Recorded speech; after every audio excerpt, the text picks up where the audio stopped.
আজকে আমরা ভারতরত্ন প্রাক্তন প্রধানমন্ত্রী অটল বিহারী বাজপেয়ীজি শতবর্ষ পালন করছি এবং সর্বপ্রথম আমি ওনার প্রতি সম্মান জানিয়ে ওনাকে শ্রদ্ধার্ঘ্য নিবেদন করতে চাইছি।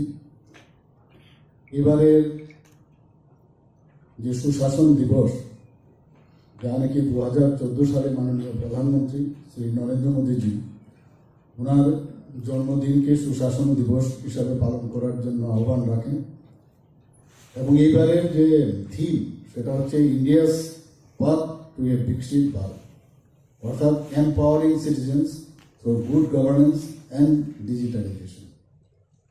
এই থিমকে সামনে রেখে আমাদের আজকে কেন্দ্রীয় সরকারের উদ্যোগে সারা ভারতবর্ষে এই দিনটি আজকে উদযাপন হচ্ছে।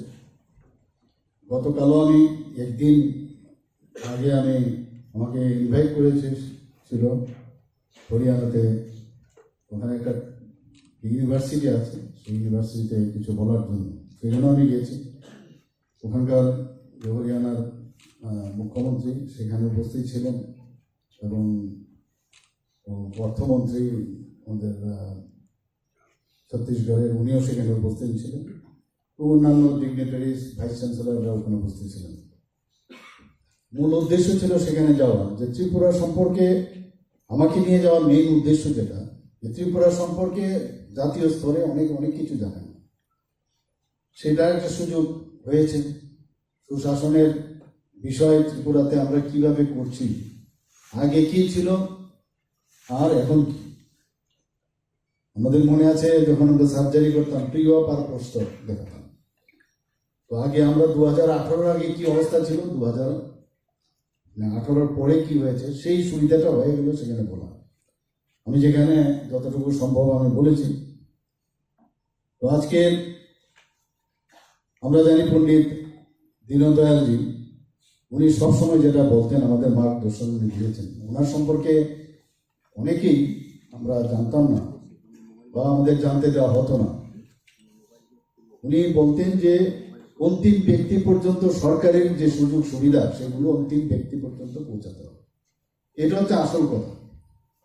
আগে কি হতো, একটা সরকারি শহরের উপরেই সরকারি যে সুবিধাগুলো সমস্ত মিউনিসিপ্যালিটি এরিয়া বা নগর পঞ্চায়েত সেখানে সীমাবদ্ধ ছিল, কিন্তু বহু জায়গায় আছে যেখানে সরকারি এই সুবিধাগুলো সেখানে কোনো অবস্থায় পৌঁছত না।